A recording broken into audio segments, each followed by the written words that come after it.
The following transmission is a conversation with Rascal Art, creator of horror-themed mod such as Mechanist Omega, In the Flesh, and his most recent release, Vault 117. Starting his modding journey exactly 5 years ago this month, Rascal began by bringing to life various different characters from other games and properties that he enjoyed over his years into Fallout 4, and eventually leading up to the release of Fleshsmith, a components add-on for the Automatron DLC, a mod that I just so happen to have covered on my main channel. Since then, he's released multiple other mods injecting darker and more disturbing elements into the series, exploring and expanding on the type of horror that Fallout does best: body horror. Over the course of our conversation, we'll talk about horror as a story element across the Fallout series, the tone and nature of his mods, and what sorts of stories Fallout could explore as it pertains to the darker side of the franchise. I am follower Toshi, and this is the Atomcast. If you enjoyed this episode, be sure to follow for future episodes, and consider subscribing to our Patreon for early access to new uploads, to help keep episodes ad-free, and to improve the quality and frequency of transmission. As always, links to our Patreon, as well as guest socials, can be found in the description.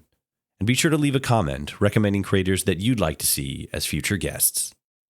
Without further ado, Rascal Art. So it's October, and this is actually the the first October I've done for the Atomcast where I actually planned accordingly, and got a a guest on that has at least a passing relation to the horror genre, based on his mod art, his mod work rather. And I think the biggest, most important question to ask right off rip, the first thing out of the gate: what are you dressing up as Halloween? I'm really going to be a disappointment here in that we just don't bother much with Halloween. I know. Oh, Sorry. is it like a cultural thing? Like it's not as big in the UK, or is it like, you don't partake in it as much? I certainly don't think it's as big here as it is over in the States. It happens, trick or treating happens, but it's not so much of our, not quite so central to us.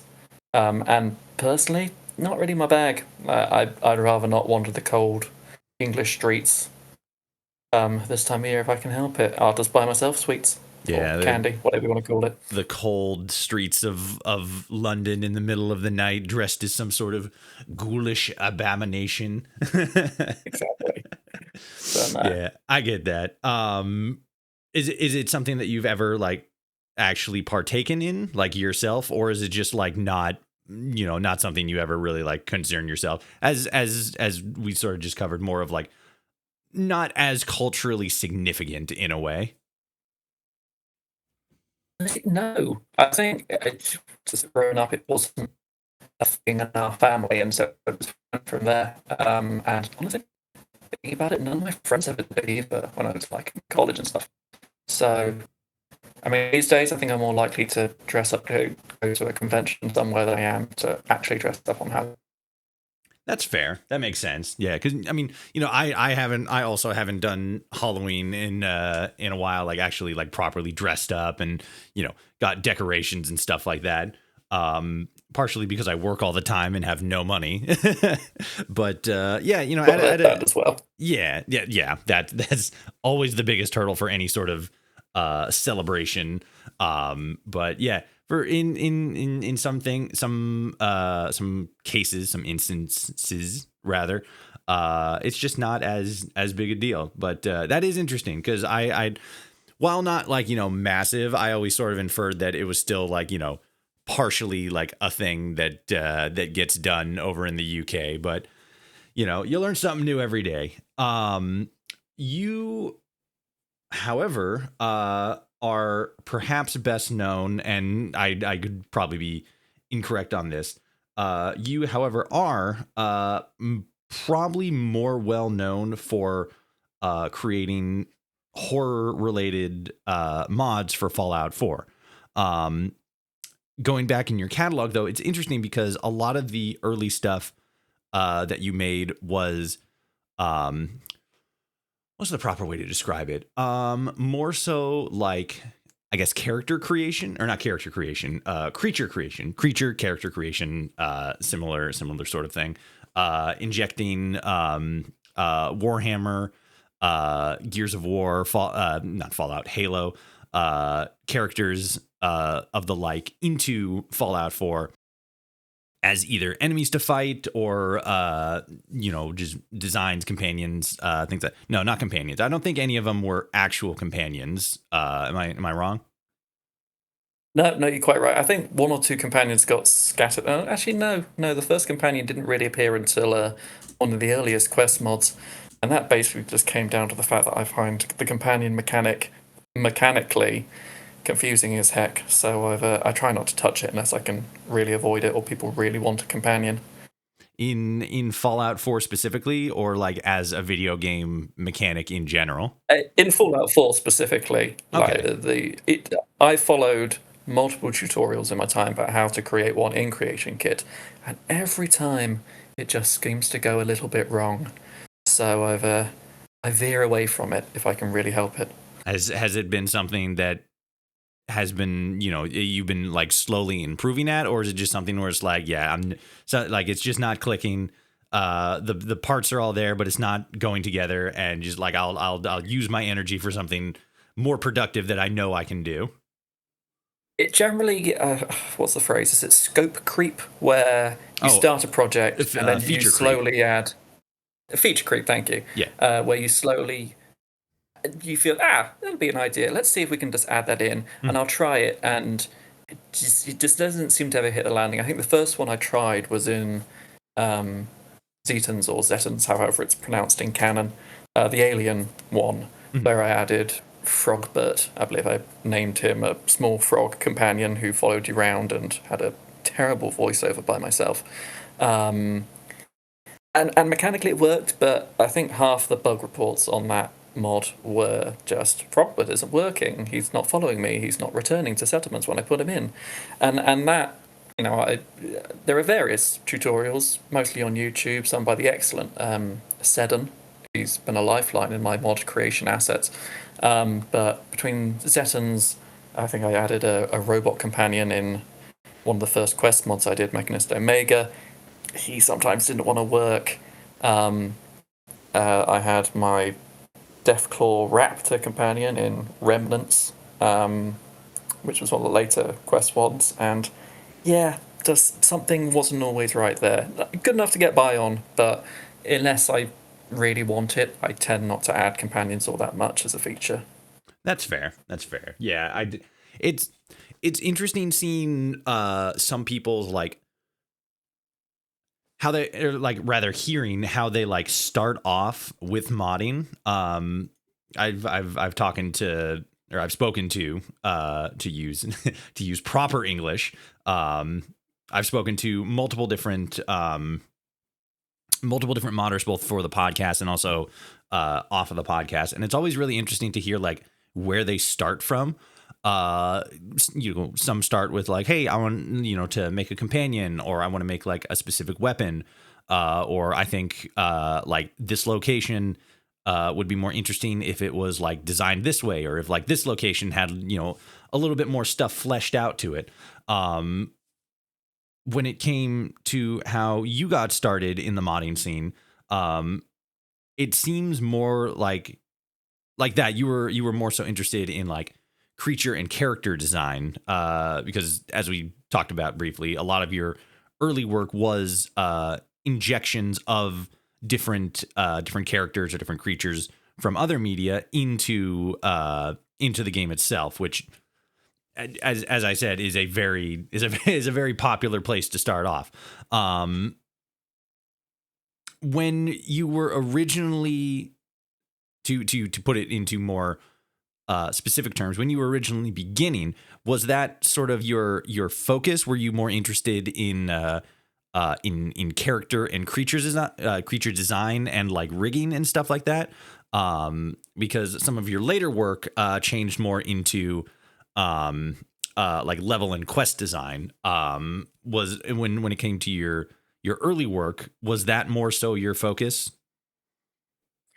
I mean, you're completely right that it has changed that way over the years. I think if you want to go back to the very beginning, my first introduction to mods, let alone modding, was with Skyrim, as it probably was for so many people. I sunk an awful lot of hours into it back on the original Xbox, and then eventually onto my first actual gaming PC, which, bless it, did its best with what I was asking it to do. Um, and I mean, ironically, to this day, I've never actually made a Skyrim mod. I'm sure I could, probably, but I've never felt the need. But I did spend an awful lot of time scrolling through Nexus, trying to find things to fit the next character concept. I suffer from what I would call terminal restartitis, and I have this brilliant character concept in my head that I really want to play in the game, and Skyrim in that instance would be that background that I could then put this character into and try and play through this narrative of my own devising. And then I get bored of it and I'd start again with something else new and fresh. When Fallout 4 came out, I owned it originally on Xbox again because the PC at the time really couldn't handle it. It could run at about 5 frames per second if it really had to. So again, modding came later when I upgraded the hardware and I was actually able to play it on PC. And I was like, Fallout 4, I think I probably finished it only about twice ever on the original go through. I don't actually play the game all that much, especially not these days. I'm too busy flitting in and out of the creation kit. Right. But when I first started off, I was like, right, I have the capability to do this now. I really didn't know what I was doing in the slightest. It was an awful lot of trial and error. And I know there are loads of wonderful and really in-depth tutorials out there. I ignored all of them. As you do. As you do, I was like, let's just try and see what happens. Like, Outfit Studio. This seems like a tool I can use and recognize. And I later came to realize there are other tools like Blender, or if you manage to get a copy of 3ds Max, great. But I still don't use them to these days because I'm just most familiar with Outfit Studio. And so I found myself, I got Fallout 4 here as this sort of building block for injecting these other franchises that I grew up with as a child of the 90s in the UK. If you scroll through my mod, you'll see Warhammer, Doctor Who, Gears of War, the stuff that I was, relatively involved with growing up. And so it's like, let's put them into this world that is sort of ready to receive them. Very much form how I started off. And then each time, with every mod that I released, it was something a bit different. The skills developed, and I sort of found later on that there must be a more satisfying way of injecting the things that I've created into the Commonwealth. I think probably the first one that did that was Zeton's Alien Invaders in the Commonwealth, the one with the aliens in it, where I very, in hindsight, crudely inserted these new creatures into the world. And it just sort of led from there, and everything since then has sort of been building on that with, obviously, the latter ones, especially in the flesh, and most recently, Vault 117, just basically building these distinct areas where a player can go, experience these new things I've made, and go from there. When it came to, because one of the interesting things that I sort of notice when I speak to modders specifically is one of two things. Like you said, a lot of them start off with modding Skyrim and then go into modding other things. Eleonora, I think, is probably the most famous example of that because of just how many mods she's made for Skyrim, and then also so happens to make mods for other games like Fallout 4 and Starfield and stuff like that. But at the same time, I also see a lot of people specifically in the Fallout sphere usually get started modding with Fallout New Vegas, because Fallout New Vegas came out just a little bit before Skyrim. I often see a lot of older modders say that that's where they got their start. But when it comes to Fallout specifically, was it, obviously you said, you played around in Skyrim more often. Like that sounds like that was your beginning when it came to like Bethesda and the creation engine and stuff like that. Was it just like from Skyrim to Fallout 4? Or in terms of like I guess this is more of a two-part question. The first part being like, was that your progression? Did you go from Skyrim to Fallout 4, or did you like muddle around with some of the other games like New Vegas, obviously, some of the older Skyrim games, or Elder Scrolls games rather. And when it came to modding, did you try to get into New Vegas modding? Have you tinkered around with Fallout 76? Whatever modding can be done with that. Or have you just specifically stuck with Fallout 4 as your go-to modding platform? So Skyrim was the gateway drug, as it were, into Bethesda's work, and obviously I know New Vegas wasn't Bethesda, but we didn't talk about that. I did sink quite a lot of time into New Vegas as well. I think that was definitely before 4 came out. So Skyrim and New Vegas sort of ran concurrently. Play 3 as well. Yeah, it was good. I've never touched 1 or 2. So New Vegas I deeply enjoyed. I think it had a lot more narrative depth to it than probably even Fallout 4 does. But I'd never gone back to it in a modding sense since 4 came up. Capability. I certainly played modded New Vegas. And once I had a bit more know-how as to how modding worked and the ability to dip in, I would tweak things and adjust things to my liking for whatever sort of style of game I was playing at the time on New Vegas. But I've never felt that inspiration to go back and do something significant in New Vegas. Which is not to say that hasn't had an influence. I think most definitely my favourite of all of New Vegas was the Old World Blues DLC, with the big MT, and just that veering more into the slightly wacky yet also dark side of what Fallout has to offer more than anything else. Really did appeal to me. But no, the Fallout 4 really has been the sort of area of modding that I've delved into. I've occasionally been tempted otherwise, and I certainly, even these days, I'll go back to Skyrim, and if I want to change something, I'll just get on and do it, and I'll mesh bash my own things, but never to the point of having anything that I'd actually publish. Right. When it comes to, because when it comes to Fallout in general, I think specifically it's interesting that, I mean, while not verbatim, you sort of a little bit alluded to Fallout 4 being not as good as Fallout New Vegas on the narrative scale, but the way that you worded it made it seem like you put them like on a similar level, while obviously not on the exact level, relatively close to each other. And from my experience, from what I've seen from not only the community but also the I guess partially the modding community, but also the loud part of the community. Fallout 4 rather, for most people seems to fall pretty flat. It's a little muted narratively compared to Fallout New Vegas, Fallout 3, or even some of the older Fallouts in terms of its story, or the quality of its side missions, quest, the writing in general. When it comes, because everybody has different reasons for why different kinds of stories hit different for them.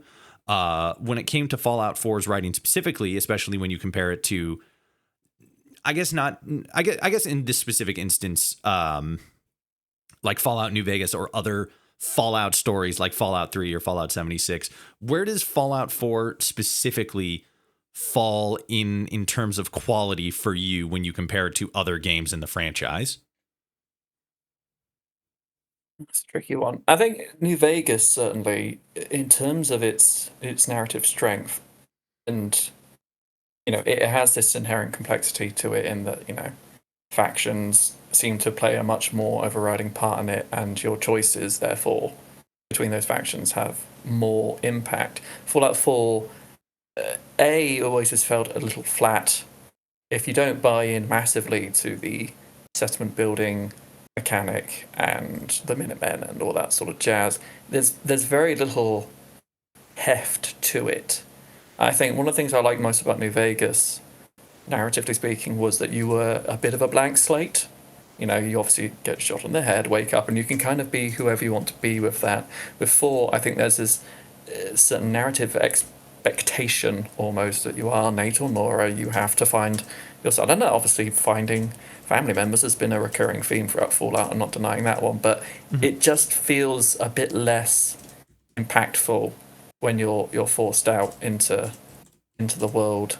So, narratively speaking, yes, I would put 4 underneath New Vegas in terms of that, but 4 has the advantages of coming out probably a decade later. I can tell you the exact dates, and having mechanical advantages as a game over New Vegas. That means that I personally find it an easier system to work with in terms of making content for it. So New Vegas certainly hold it up there as a compelling story, but Fallout, it's just easier to work with for me. And that's speaking for a Bethesda game that's obviously somewhat jank at times, but it is still certainly a bit easier for me to work. So it's more so a focus on the tool set that Fallout 4 provides compared to Fallout New Vegas. I'd say so, yeah. Like, as I said, I think I've only ever finished Fallout 4, like played a game from start to end, 3 times, maybe. I've never finished it as a Minuteman or as part of the Railroad. I think I did it as Brotherhood twice and Institute once. And that's sort of it. New Vegas, however, I think I did quite a fair few more playthroughs just to explore all the various options to me. And that was not even investigating the DLC. So, Right. yeah, it does come down to the fact that Fallout is just 4 is just one that I've become more familiar with time. I think it's interesting specifically that you word it like that there's more, I guess, permutation for in Fallout New Vegas compared to Fallout 4. Which, I mean, I guess in a technical sense, when you look at, all the little like bits and pieces that you can manipulate in order to change the outcome of the final mission, I guess. Getting the remnants involved, getting the bombers involved, this, that, and the other thing, the cons, changing, the sway of different minor factions in the game. It makes sense there. It's interesting though, because at the same time, me personally, I've always more so seen Fallout 4 as being more like end game unique. Because compared to Fallout 3, or not Fallout 3, Fallout New Vegas, obviously, there's all the different like major endings, NCR, Legion, Yes Man, Independent, stuff like that.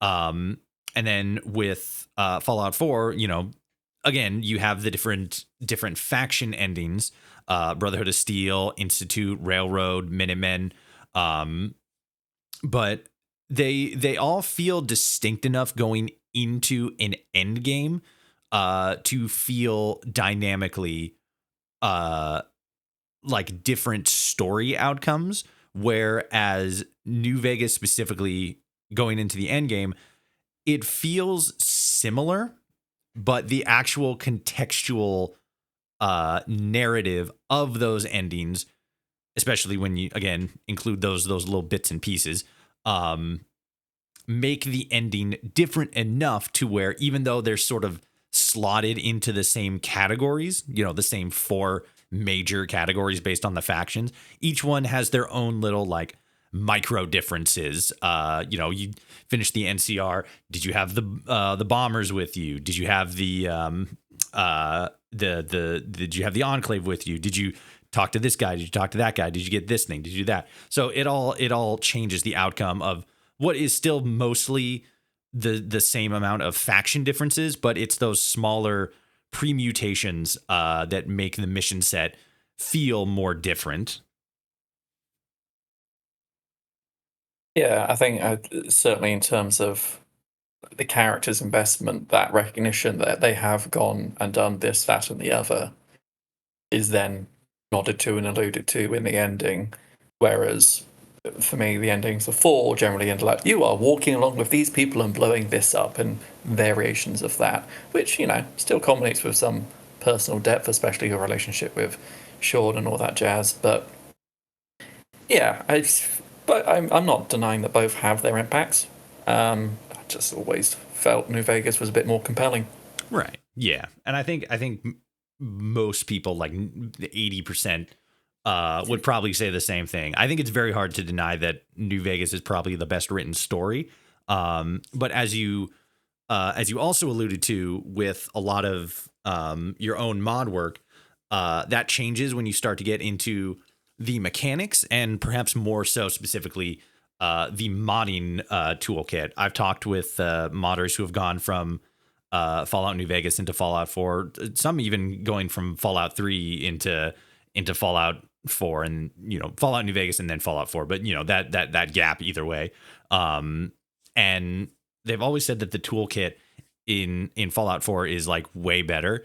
And from the people that I've talked to that mod Starfield, it seems like Starfield is that further step up in like, ease of use for the creation engine. So when it comes to modding specifically, obviously you've done a little bit of stuff in Skyrim, a tiny bit in Fallout New Vegas.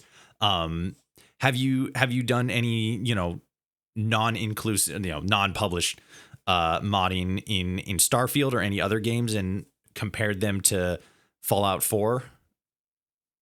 Not yet. I mean, I think like some of the community at least approached Starfield with mild cautious optimism. I was quite hopeful for it. Came out, I played it, I finished it, and I've struggled to pick it up again since. When the creation kit came out for Starfield, downloaded it, opened it up, it seemed familiar. But this was day one of the creation kit being out. A lot of the tools, which have obviously been out for Fallout and for Skyrim for a very long time by this point, have yet to emerge.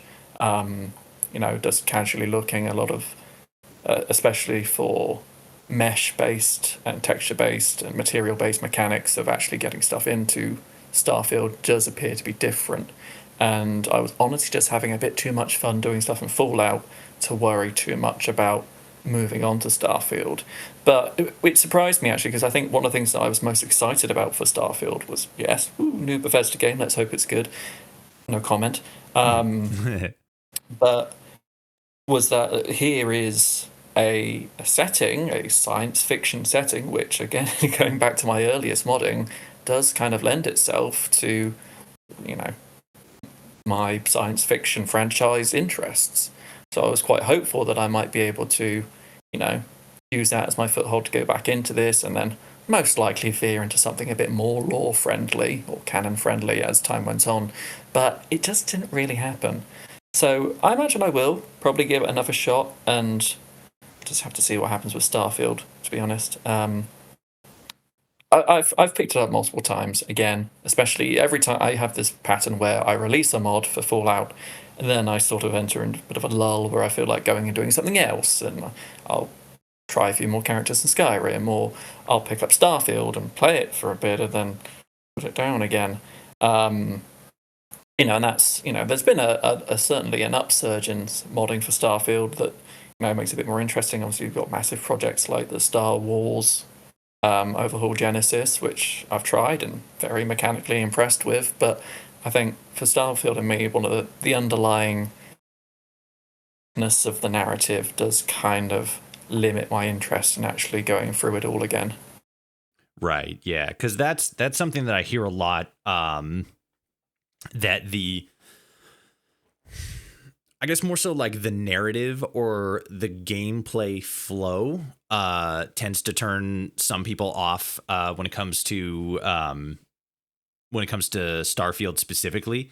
I think there was an article uh, not long, like maybe a month or two after Starfield initially dropped, that said that it was one of those things that, like, was flying around in the leak spin, and it was basically like, oh, modders aren't even supporting Starfield anymore. But when you dig more into the information, like contextually, you find that a lot of it was mostly, you know, not to the point that it was like, oh, like this game is just so bad, there's no redeeming qualities for it, so it's not even worth, like, modding to quote unquote make it better. It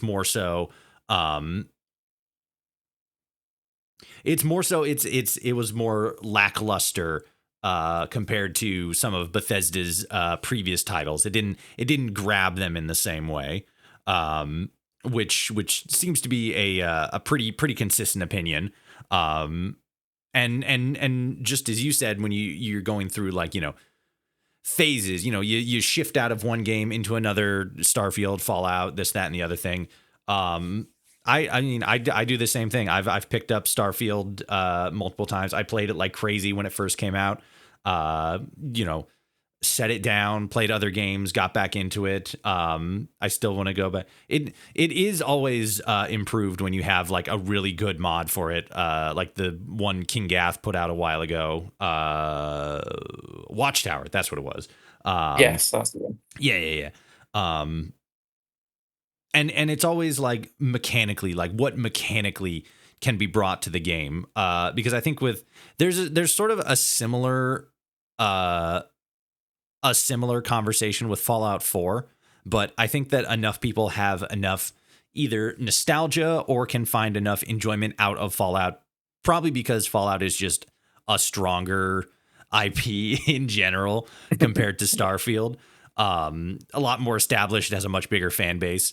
But I think it's a little bit easier to make the same claim for Starfield that people do for Fallout 4, to be like, oh, it's like the story's just not as good, or like the gameplay is not as engaging or interesting. I've seen a lot of arguments made about Fallout 4 as well as Starfield in that regard, but it is always a case that, like, the modding community, more often than not, especially when it comes to Bethesda's games, tends to carry the experience. I think Starfield just kind of went a little bit too far in that direction, because I think from what I've seen and from what I've heard and everything, I think Starfield is probably a lot bigger and a lot more open to modability, especially in terms of like location and size and scale and stuff like that. But like, just this story's not as good. It's good. There's definitely genuine points of fun to be had, but it's just not as strong. And I feel like that's pretty much the consensus. But who knows? Maybe a couple years from now, they'll have a really good DLC. It'll kick off, and then the modding community will come in and just make it absolutely crazy. When it comes to when it comes back to Fallout, it's interesting. I guess I'll be a little bit more direct with it. When it comes to Fallout Prime specifically, the Amazon show, it's a much different engagement with the community, specifically because it's a TV show. It's a narrative. It's a linear narrative, as opposed to an RPG game like all of the Fallout games. When it comes to Fallout Prime, what are your thoughts on the show? And more so, how do you feel it fits with the wider community? Well, speaking personally, I enjoyed the TV show. Honestly, I'm not entirely sure what the wider community's feeling is on it. I'm not hugely active when it comes to. I'm not hugely gregarious when it comes to chatting to people about all things Fallout. But I think, you know, I wouldn't say the Fallout 4 is niche. But I think the program on Prime certainly does its job at getting awareness of Fallout out to a wider audience, and obviously the game and by extension modding saw massive spikes in interest when it came out. And despite the fact that we do like to grumble about it, I think Fallout 4 is a fairly beloved game, perhaps not up there with Skyrim yet, but it is still a bit of a cornerstone in the RPG community. And honestly, I don't feel that anything that brings more positive attention to that is going to be a bad thing.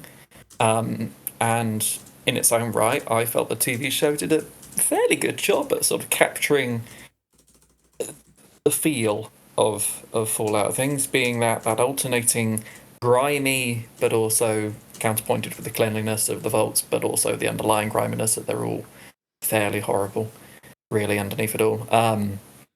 So no, I mean, personally speaking, I like the TV show. I'm quite looking forward to series two, especially stepping back into New Vegas. I know it's probably a bit of a blatant insert for prior games, but never mind. Yeah. And I look forward to seeing what they do with it. And if it again causes a spike in interest in Fallout, then that's all to the better. One of the things that that I noticed, or maybe not, I don't know. One of the things that I picked up on with the very first like full proper trailer for Fallout New Vegas, or not New Vegas, sorry, Fallout Prime. Series 2. Yeah. Well, the first season actually Okay. is when the first trailer dropped, it was really interesting because to me, and I don't know if you felt the same way when the first season's trailer dropped, it felt like it was really leaning into Fallout's like tonally darker atmosphere, like closer to like a little bit of like a horror or a what is it? Like a suspense thriller, right? Something a little bit heavier in tone, a little bit darker in atmosphere. And while yes, we do see those elements in the show itself, the as you said, it's a lot more faithful to like Bethesda's interpretation of Fallout, where like, it's still dark, it's still grungy, but it's a little bit lighthearted. It's not, all encompassing. It doesn't take over the narrative, but like that humor and all that is still very much there, with that like constant undertone of darkness and like genuine horror and stuff like that. Did you get the same sort of feeling with not only the trailer, but recognized a lot of the more darker, maybe not horror specifically, but more so horror adjacent elements with the TV show? Or am I just grasping at straws, wishing that I had an actual, wishing that they would make an actual like full Fallout horror game? I mean, I don't think you're wrong. Yeah, I think certainly something I've noticed, both with the TV show, as you say, I think it does line more to the feeling of Fallout 4 than some of the early ones. Now, like I said, I never played Fallout 1 or 2, but my understanding is that they tended to be quite dark in their outlook and in terms of narrative and player choice. And I remember distinctly that my feeling about Fallout 3 when I did play it, it's a good while ago now, I haven't really picked it up much since, but it felt like a very grimy, obviously very green tinged experience. Mm-hmm. But I think the gameplay certainly made things feel a lot more dilapidated. Equipment is constantly degrading, and things always just felt more scarce for me than going into certainly Fallout 4, which I know one of the things leveled at 4 is that, it's a bit of a power fantasy. You do get power armor in the first 5 minutes of gameplay if you're fast about it. Mm-hmm. And yeah, I think by extension, Prime is a fairly light-hearted affair. Now, humans obviously been a part of Fallout forever, but it creeps the horror in places, and then some of it is fairly subtle at times in doing this. Trying to make a point here. Trying to capture that feeling of desolation and lawlessness, which I honestly felt was missing from 4 a bit. Was a bit more prevalent in New Vegas and 3. But again, it was obviously made for fans of the series, and that there's an awful lot of nods to the games and things that are familiar settings. But it also has to be open to the wider consuming public. So they probably made a choice to strike a balance. And whilst I think they could certainly lean more into the grimmer elements of it, who knows? Maybe they'll do that with season 2 when they've got a bit more of an established audience that they can throw stuff at just to raise stakes and whatnot.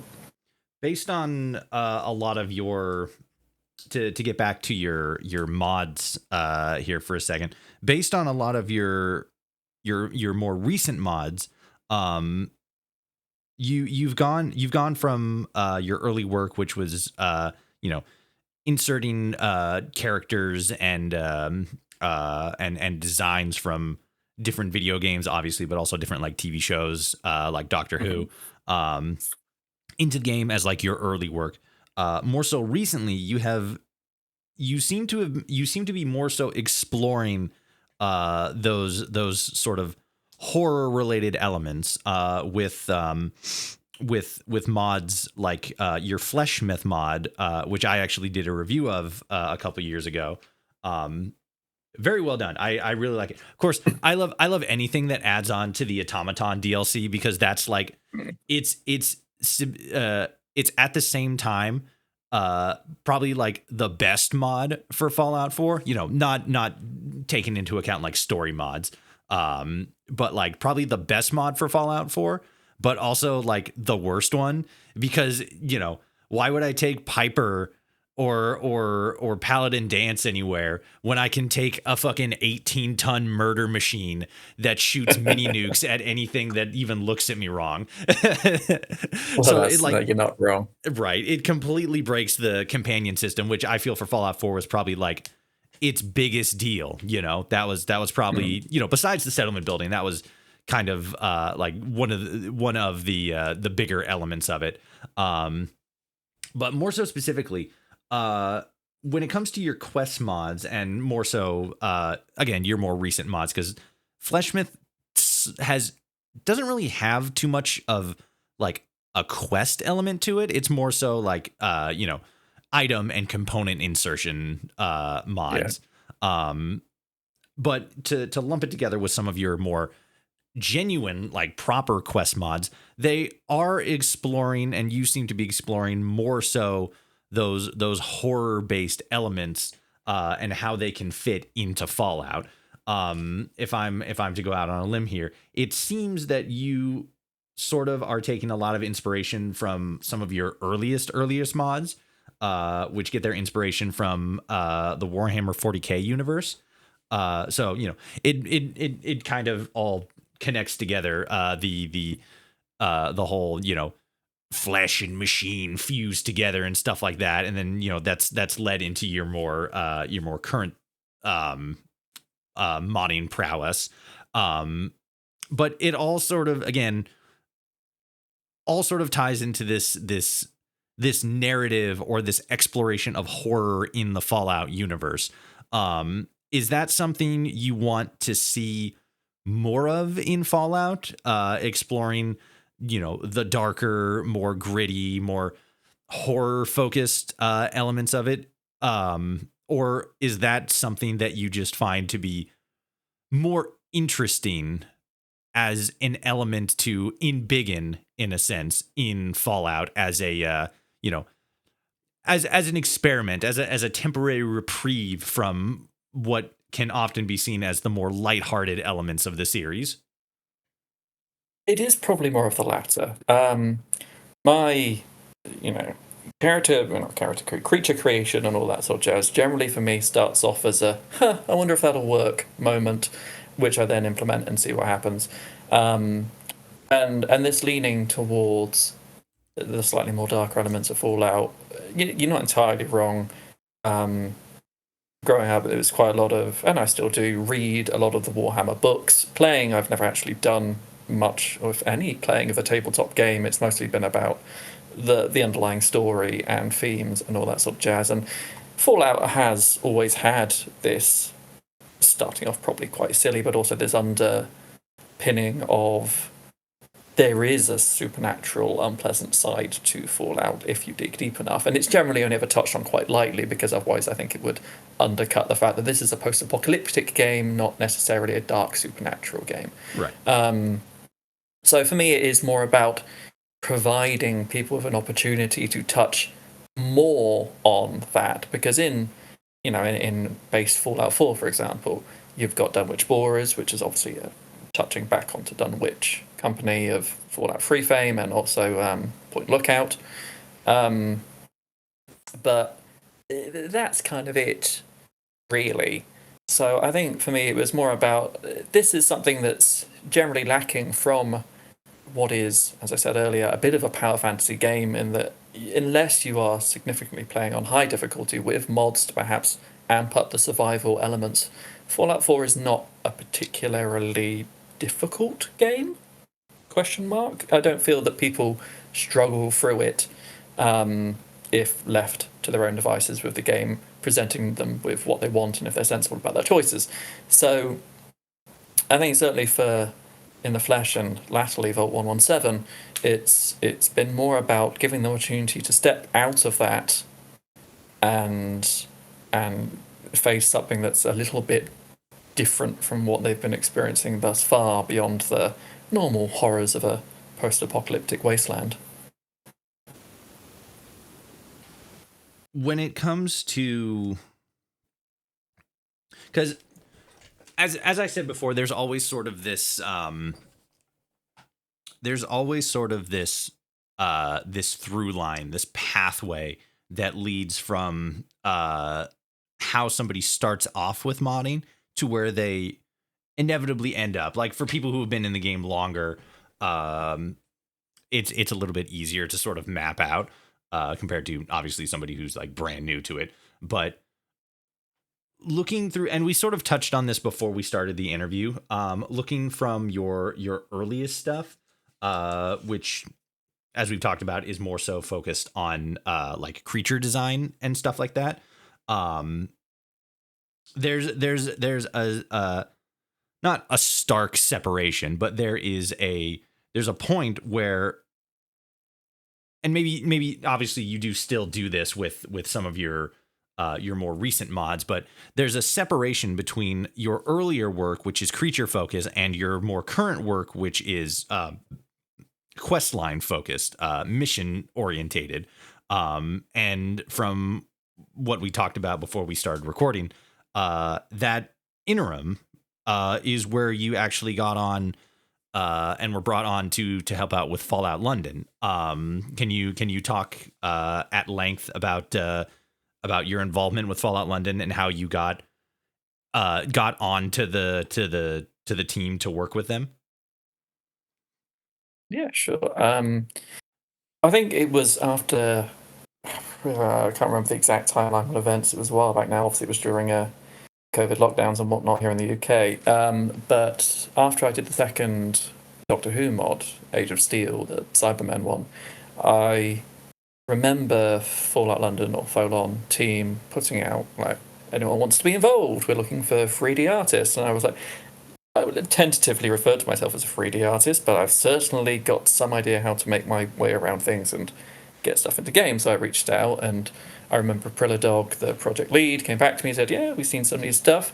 Do you want to have a go as a trial run rigging up this creature? And it was what would eventually become the Radshrew, which, if you've played Fallout London, is one of the very first enemies you meet when you escape from the lab. No spoilers. Which you then promptly punch to death.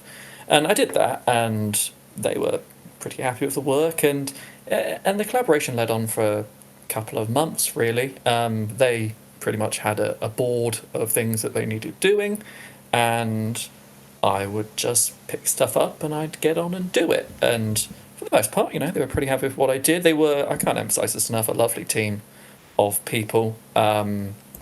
It's I can't say I've been involved with that many modding projects, but if they can be held up as a standard of how to do it, then they should, because I think what they did was very enthusiastic. It was very welcoming, and it worked out pretty well. So I did a couple of things for them. The rad shrews just being the beginning.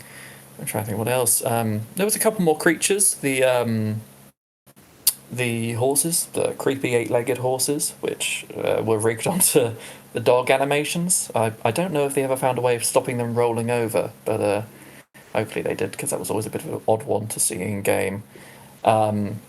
I actually listened back to your interview with Dog, and he was talking about cut content and how they cut the rideable horses as mounts from the finished release. And I can assure you, yes, they were very janky because I rigged them. And it was an awful lot of fun. So we did that, and there was a couple of outfits. And it's sad to say real life stuff sort of got in the way when most of the creature asset work was done and the outfit asset stuff was done, and they were moving on to level design in earnest, because obviously they had an awful lot of world space to build. I had to step out at that point, and in some ways I rationalised it to myself, and that you've never done a level design in your life, Rascal Art, so why start now? They need people who can get stuff done.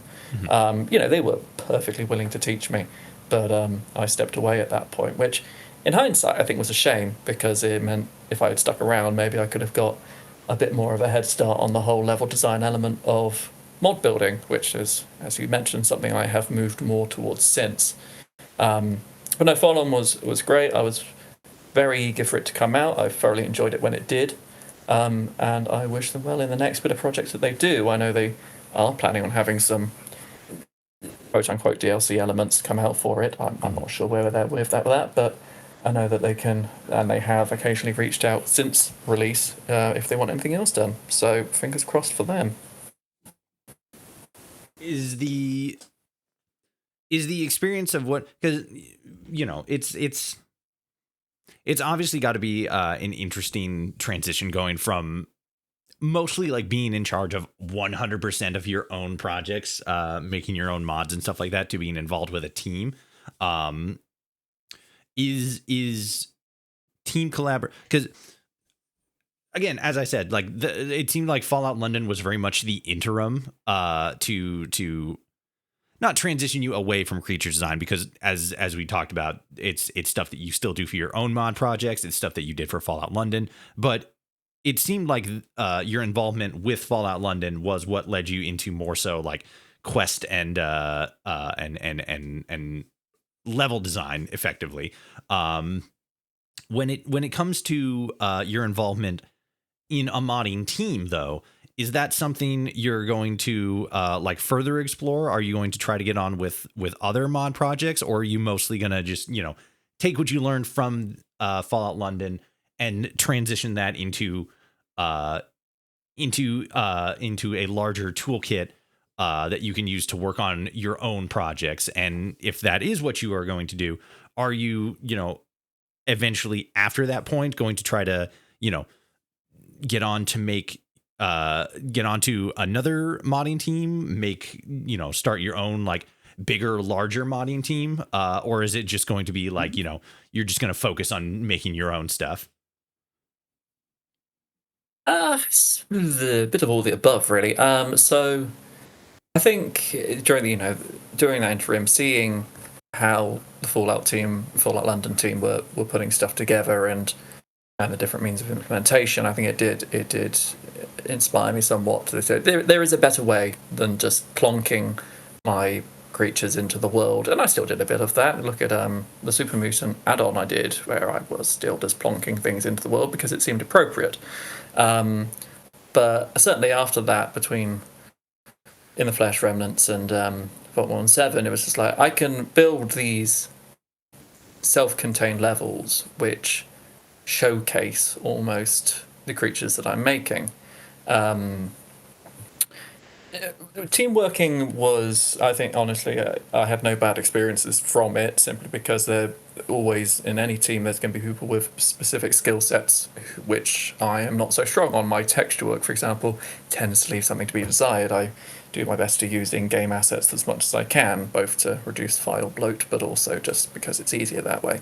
So there was always, one of the great advantages of teamwork is that there's always someone who can fill in and do stuff. And there were various assets that I made, which they then took and massively improved upon. I remember one of the earliest things I did, without being asked, was a very early draft of the Lewis gun from Fallout London, which I just mashed together some attachments, handed them back to them, and then they took them, run with it, and before you know it, you've got this amazing weapon mod with multiple attachments and custom animations, which is far beyond anything I could have ever have dreamed of doing. So it's helpful. One thing I found is that I always worry that I will not have the time for further team collaboration. I'm unfortunately a grown person with adult issues and not all the time in the world to sit and just do stuff. So for me, modding is never going to be a career. It's more just it's a pastime or a hobby to allow me some creative outlet. I have people have reached out on occasion asking for wish to collaboration. I have recently said okay to working with the Project Arroyo team, who are obviously recreating Fallout 2. I won't go into details because it's that project, but they've asked me to work on an entirely original level for that particular project, which I'm in the process of doing now. Again, something a bit more spooky. So we'll see how that turns out for them. But again, they seem like a very nice bunch of committed people. So fingers crossed for them, and I'll do my best work for them. But I don't personally see myself being a long-term addition to their team. I will always do my best for them if they ask me to do stuff, but I don't anticipate, having the time to contribute fully to the entire duration of the project. And when I'm doing one thing, I generally don't feel I've got enough time to do anything else. So I'd like to get back. I've got a few ideas floating around for the next job mod. So yeah, some teamwork, but mostly I think I'll just carry on as an independent agent for now. One of the things that has sort of stuck out to me, both during our conversation here, as well as like a lot of the early mods that you've worked with, or worked on rather, was obviously when it comes to your mod specifically, an interest in the Warhammer 40K universe, but what also stood out to me, and maybe this is a passing similarity, was your interest in Old World Blues, specifically because it was such a fun and campy and kind of wacky, silly kind of story, which wholeheartedly agreed. I would argue that that's probably New Vegas's best one. Honest Arts was really good. But like if we're getting down to brass tacks, that's probably like the fan favorite. But it was interesting because Old World Blues also deals a lot with this this sort of a similar sort of element of technology with the Warhammer 40K universe, that being the infusion of living organisms with machines and technology and such, and seeing that in a lot of your more recent mods, specifically the ones that I have observed to avoid spoilers for In the Flesh or Vault 17, the Fleshmith, Mechanist Omega, they seem to be going along a very similar path line of that darker or more violent infusion of man and machine. Can you talk a little bit more about like where that inspiration comes from? Am I just like, am I conspiracy theory red string over here, or is there like an actual throughput of interest when it comes to narrative structure and storytelling that involves that sort of region of of a horror for a lack of more specific term. No, you're not wrong. Don't worry. I don't think you need to worry about tinfoil hat and your conspiracy theories. You're not wrong. And like I said, quite a lot of my literary intake over the years has been 40k related. I think it's got quite a strong theme, the slightly grim dark, to use its actual term, of science fiction, which yes, obviously comes across very strongly in the literal porting of the franchise into Fallout 4, but especially with the latter mods, it was. I'm honestly not sure how I came to incorporate it so strongly. If it may be that you've hit upon an unconscious decision on my part without me even realizing it. In the Flesh certainly started. Have you played it? I haven't played it, but I'm most likely going to for in October Fallout stream. But yeah, you can talk about the story. It's okay, fine. Fair enough. Well, I won't touch too much upon it, but the stream of consciousness for my part was I came across this model of this very disturbing baby-faced robot thing. I was like, wow, that's kind of cool. Let's stick that into Fallout 4. And unlike everything previous to that, which had been vaguely lore friendly, apart from the ones obviously that were not at all lore friendly, I was like, I can't really have a legitimate reason to stick this giant baby-faced robot into the world. I'm probably going to need to find one. So the thought process then was, why is there a giant baby-faced robot?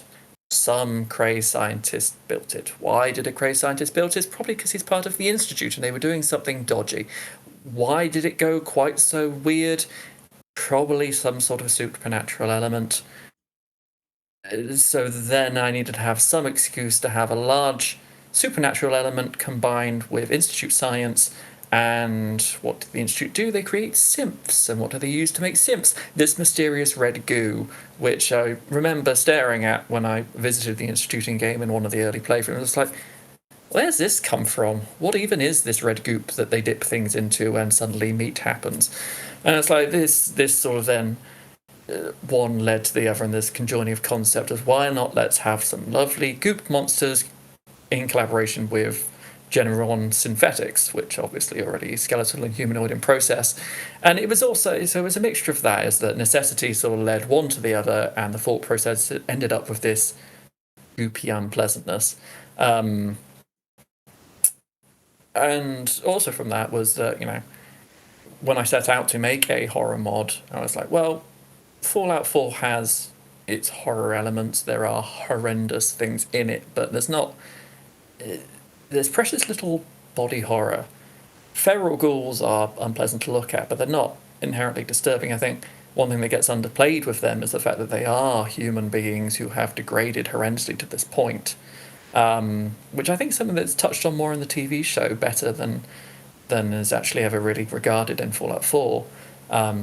This degradation and unpleasantness. So I was like, I need something that's quite different, that isn't really ever touched upon. So let's just go with this route, something that is not the result of quote unquote natural evolution in a nuclear environment, because obviously every other creature and monster and thing you come across in the main wasteland is something that has adapted through, be it FEV or just plain old radiation, to become a Deathclaw or a giant scorpion or a messed up bear or whatever. So I just wanted something quite distinct in its flavouring, and yeah, as you say, in hindsight, it probably has got something to do with this fusion of machine and organic material, because that has certainly carried on since. If nothing else, it is an interesting coincidence because, obviously Fallout 1, the main antagonist was also, a fusion of man and machine. So and subconsciously it very well could be a coincidence, obviously, but it fits in so well with Fallout, I think, because of how almost like ubiquitous and like intentionally, maybe not overplayed, because that kind of makes it sound like it's, no longer welcome, but frequently utilizing Fallout very frequently utilizes body horror as an element of horror. The Master from Fallout 1, the super mutants, obviously, the centaurs, rad scorpions, death claws, the ghouls, obviously. And whether that be, just an element that is incredibly common in post-apocalyptic end of the world stories, which I think it still is. It's always interesting seeing seeing the variety of different ways that those sorts of elements can be utilized.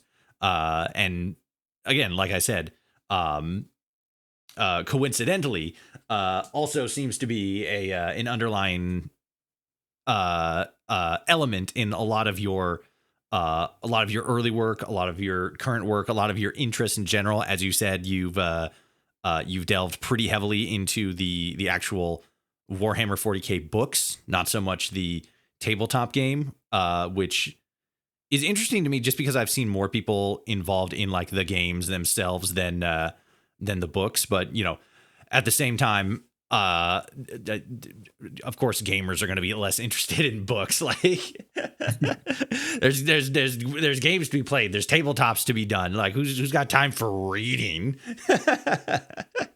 Yeah, I mean, in fairness, it is more audiobook this time to have on whilst modding than actually sitting down and reading the books. But as a universe, I've certainly always found it more compelling than the idea of actually playing the tabletop game. Don't get me wrong, earliest creative outlet going back to my teenage years was my brother would play the games, but I would always build and paint the miniatures, which honestly is just a very early forerunner to what I do now, in that you could take apart plastic bits, snip them off, put them back together in a different way, and you've suddenly kit bashed yourself a whole new thing to be presented on the tabletop. What I do now is exactly the same. It's just on a digital footing in an interactive world rather than anything else.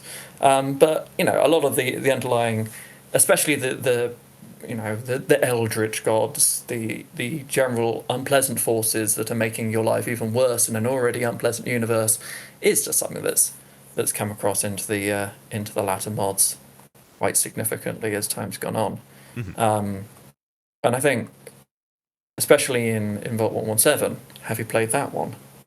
I haven't played that one yet. That's also another one that I've been sort of saving for my Fallout October streams. Fair enough. That and I'll try my very best not to spoil that one for you either. Of course. But I made In the Flesh, and it's like this is like I had made one level before that in Mechanist Omega, which in hindsight it was fine, but it was mostly just a sequence of rooms where unpleasant things. Well, not even unpleasant things happened. There was a sequence of room with enemies in it. You fought your way to the top. There was a vague nod towards a boss battle, and it was over. And that was fine. In the Flesh was the first one I attempted. I want to set out to actually try and startle people. And doing it was an education in level design. I have no background in game design whatsoever. If you want to know, I'm a zookeeper, which is obviously a very strange career path for someone who plays a lot of video games. You could have given me a week to guess what your job is, and I never would have guessed zookeeper. But that's awesome because you wanna hear another outstandingly insane coincidence. Oh yeah. So is my sister. It is a very small world. Right. Right. But anyway, random point. So, there are hundreds, thousands probably of videos out there about the mechanics of horror gameplay and how it is an effective medium for invoking fear in players, because obviously they are more immersed in the situation than they would be watching a film or reading a book. I've read a lot of horror literature over the years, and I can't say I've ever really felt fear properly reading it in the way that I have consuming more interactive horror media. So I went into making In the Flesh in an effort to actually startle people, and I learned an awful lot there about how leading the players down certain routes, and how level design and especially lighting can really invoke those feelings of concern, and how to lead them into situations that will hopefully generate those moments or minutes of tension and then release as something unpleasant happens. This was then something that I tried to really distill in Vault 117, which I don't know if you've seen anything of it that might be spoiler related, but something that I really wanted to try and immerse a player in was taking them out of Fallout 4 game loop the best I could. As I said it previously, I feel that Fallout 4 is quite an empowering game. You, especially if you're playing it modded and you can have these enormous, overpowered weapons and do stuff. Is that I wanted to put the players in a situation where all of those comforting things are gone. But I won't say more because I want you to enjoy it for the first time, and I will try and catch your stream of it because I will find that hilarious to watch you enjoy it. Oh, I'm sure I will. I love horror as just like a genre in general. I think it I talked about this yesterday because I streamed Silent Hill F, which I'm enjoying so far. It's definitely showcasing because Silent Hill F is interesting because it's such a the original Silent Hill games were like set in America, so they, typical American sort of iconography and things like that. But it's interesting in Silent Hill F because, well, besides the fact that it's a Japanese company making a Japanese game, the setting of it also leans a lot more into I guess just sort of it's sort of for me anyway exposed just how different Japanese games are sort of built for Japanese gamers in the way that they, like solve puzzles or rather create puzzles. The specific cultural relevance. There's a really early on there's a puzzle where you're looking for these things called I think it's an EMA, EMA.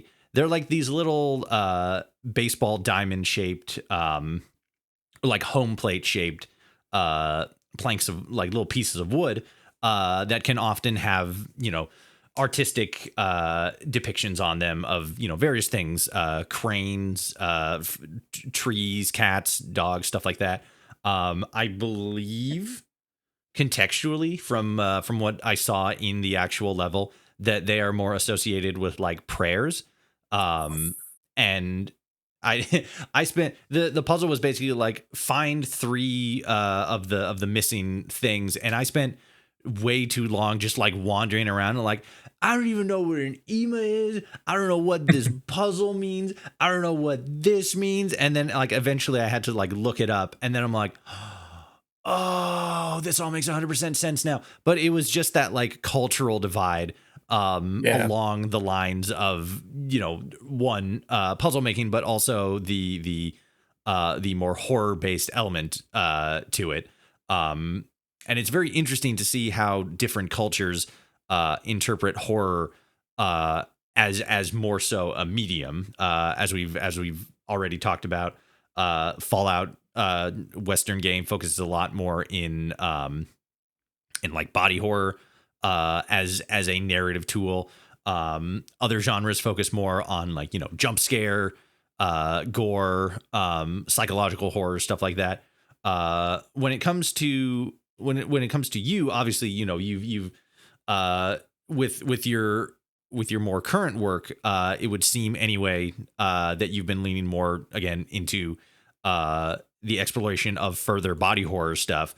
When it comes to that genre of horror specifically, is that one that you think is the most effective, or is there like a different kind of horror that you tend to like gravitate to more often, or you think is just maybe not better, but more interesting than other kinds?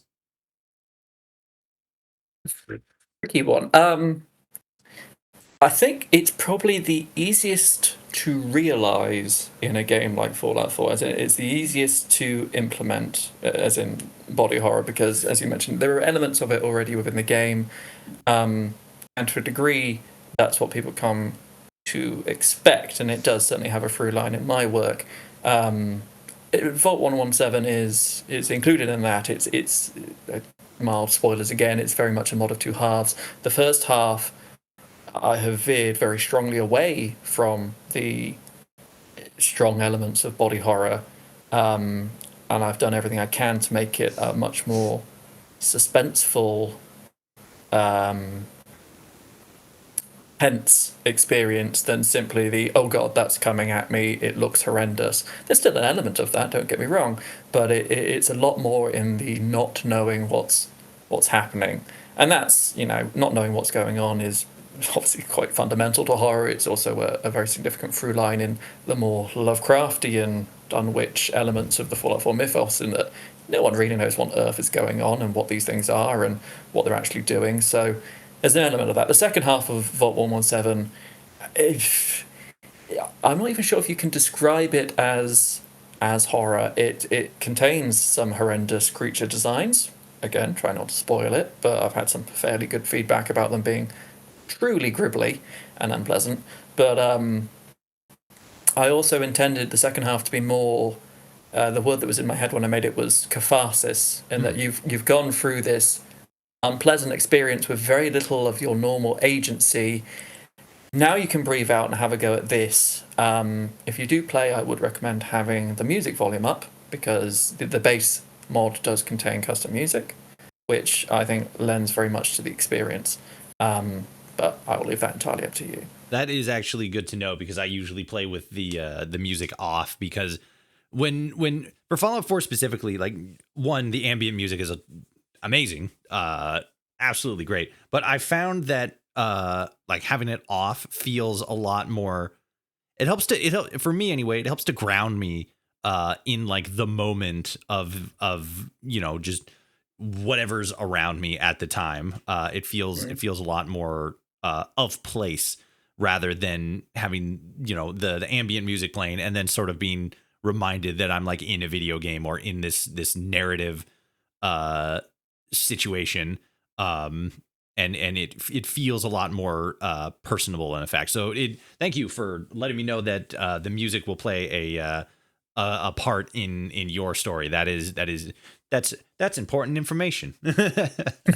It's entirely up to you. Again, some of the feedback I've had is that, especially going through the first half of it, not having any music at all. What there is in the first half is your classic long periods of silence with the occasional unpleasant bit of strings or discordant melody here and there, just to indicate things are unpleasant. But equally, I've had some people say that going through it in absolute silence, relying only on ambient sound, and there are audio cues that will be important to your survival, it was actually better. Going to second half, however, I'd say that it sets the tone a lot more than going through it in silence. But again, entirely up to you. Mm-hmm, mm-hmm. So when it comes to the narrative structure of, I guess more so that this is like a future looking thing. When it comes to the narrative structure of modern Fallout, and by modern Fallout I mean like Bethesda Fallout, Fallout 3, Fallout 4, Fallout 76, what are some elements of the games that you think are done well and you would like to see continued on into like, Fallout 5 and whatever future projects they have? And what are some elements that you think they maybe fell short on and could improve on, or in lieu of that, some other third thing that you would like to see more of in future Fallout games from a narrative standpoint? Mechanically, we could be here forever talking about that, but from a narrative standpoint, what are things that you have seen in Bethesda's works so far that you think are good and play to the game's strength and tone?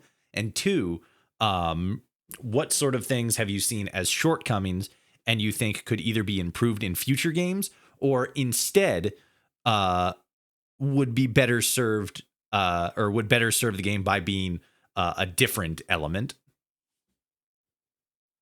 I don't really want to tell Bethesda how to do their job. I mean, one thing from actually making mods is I've certainly come to appreciate how difficult it is to sort of craft these experiences for players to go through. If I have any suggestion for the next round of Fallout games or whatever it is to step back from this, from railroading, no pun intended, railroading the player into certain narrative feeling, like basically going back to a player character who is a lot more of a blank slate than 4 certainly had. Go back more to New Vegas, but in the sense that, and I know this is actually, I think it's a criticism that's been levied at Fallout 4 quite a lot, is that it's very difficult to be evil. Or to be an unpleasant character. I know an element of the Nuka World DLC was to allow you to have this Raider overboss play style, but I don't feel it was ever really captured in much more of the gameplay, particularly. Whereas I think with the loss of the karma system and the reputation system from earlier Fallout games, that element of the role playing kind of got lost a little bit. The fact that you are this presumably nice family guy looking for their offspring, probably inclined to go out there and help people, it leads the player into a much more positive white knight sort of mentality going through the gameplay, which I don't think was so prevalent in the earlier Fallouts of the non-isometric era, Fallout 3 and so on. So I think a return to that would probably stand them in better stead, just in having more narrative choice. And with more modern RPGs, take Baldur's Gate 3, for example, where your narrative choice is just so explosively expansive. Emulating that sort of interconnectedness and styling would stand them in good stead, but that is obviously asking for quite a lot, especially as I'm sure the impetus is going to be on Bethesda Game Studios to get the next Fallout game out as fast as possible. Yeah, especially since like it seems like every single time Bethesda comes up, because like the what is it, Fallout Day, the second Fallout Day is coming up on the 22nd, if I remember correctly, because it's like, you know, the anniversary of Fallout 1, and when it happened last year, I think a lot of people were expecting like, oh, they're gonna drop like a new game or they're gonna announce something like big, and then when it wasn't, and instead was what it was sort of advertised to be, a a community celebration, I think a lot of people were a little upset about that. But yeah, it seems like ever since the sort of I was gonna say lukewarm reception to Fallout 76, but no, it was bad. It was bad. It was not a it was not a good reception. There was a lot that went wrong with that. But because of I think a lot of the negative fallout of Fallout 76, even though I think it's definitely gotten a lot better, and the general tone of the community seems to be similar. I think there's just a larger hunger for a new single player Fallout game, especially since they've been, doing the TV series. It's just sort of like ramped that up even higher. So yeah, I do think that there is a much stronger desire for more Fallout content. And I guess I've sort of asked this of a couple of other modders. And we sort of touched on it a little bit already, but when it comes to like the modding community, how much do you see as like the To what degree do you think that the fall, maybe not Fallout specifically, but like any modding community can sort of keep a game like alive and going? Because I mean, if we talk in like a practical sense, decades, because people are still like modding, Morrowind and the original Oblivion and Fallout New Vegas and stuff like that. But in like a practical sense, how long do you think a modding community can sort of keep a game alive to help keep it in the zeitgeist, the public consciousness, as it were? I mean, it's the next big question. It's one that I've considered myself recently. I think Fallout 4. Uh, I'm not going to say that the interest in modding has died down because I don't think that's the case. But I think wider consumption of the game in the wider gaming community has diminished, if only over the last couple of years, and that may well be that people are swapping more to 76. I think there was this presentiment that when Starfield came out that Fallout might be dropped. I don't think that's happened, and there are still some amazing quality content creators out there, and there are new ones coming onto the scene. Um, you only have to look at Nexus, and you've got creators like Degenerate Dak who are pumping out these amazing. Him and his team are pumping out these amazing God mods every month. New, even in areas more overlapping with my own, like Zares, who's making some amazing creature mods out there.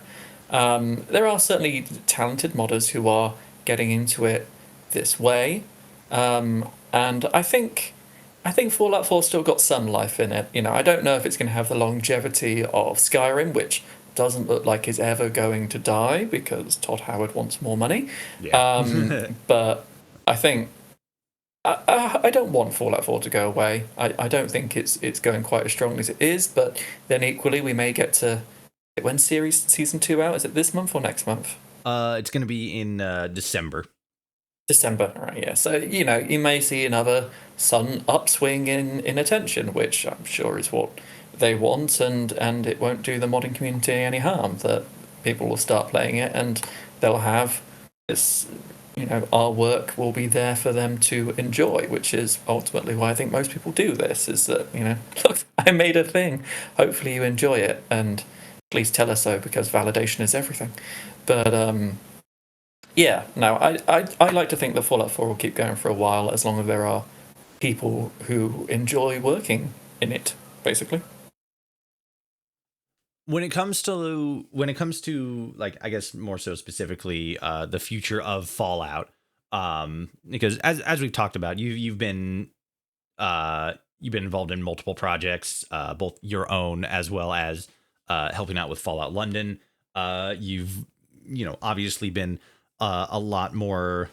You've engaged more with like the majority of Fallout games compared to just being engaged in Fallout 4, and you've played other games. You started off in Skyrim. You've tinkered around with Starfield a little bit. When it comes to like moving forward in the creation modding space, and when I say that, I mean like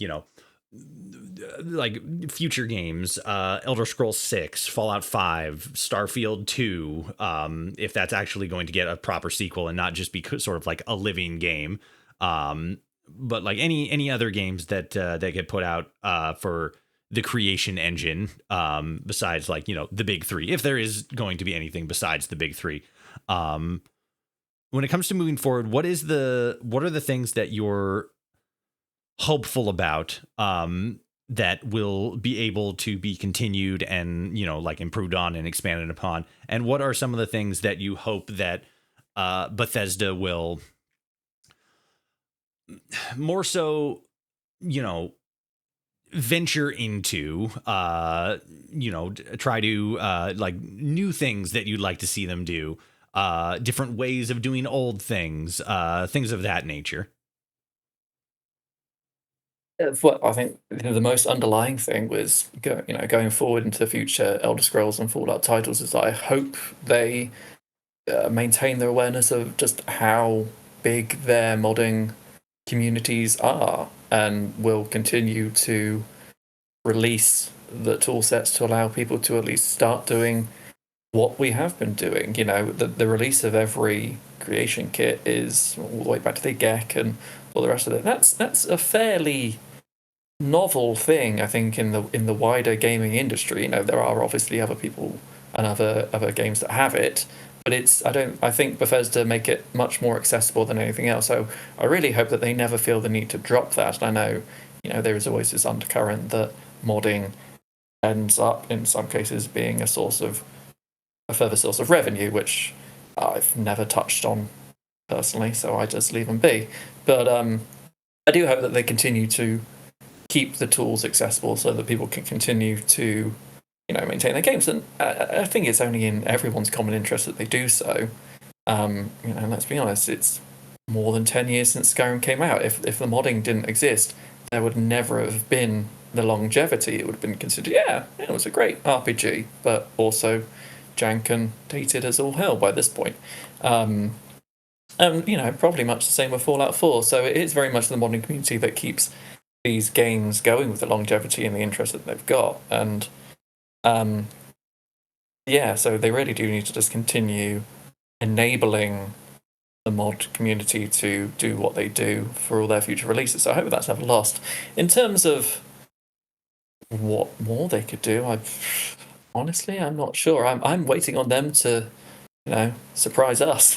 And, just as, the weapon modding was this big standout feature of Fallout 4, along with the building mechanics, I'm hoping that they'll learn their lessons from Starfield, and that, that to me took a step away from the Fallout 4 style of it. I didn't find the settlement building mechanics of Starfield at all engaging, which probably is why I found the gameplay loop fairly flat at times, was because I never felt the need to do this. I know it was a fairly optional element in base Fallout 4 as well. You didn't have to do it if you didn't want to, but you could.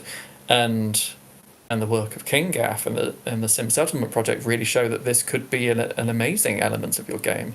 So if I hope Bear has to do anything, is that they will take a look at the features which talented modders have implemented, and then, either give King Gaff a job or just, implement them further on down the line as part of the base games when they emerge. And I think in Elder Scrolls especially is the only one that hasn't really been touched by this. They touched on it in the Half-Fire house building mechanic, but it wasn't anywhere near the amount of player agency and choice that was involved in 4.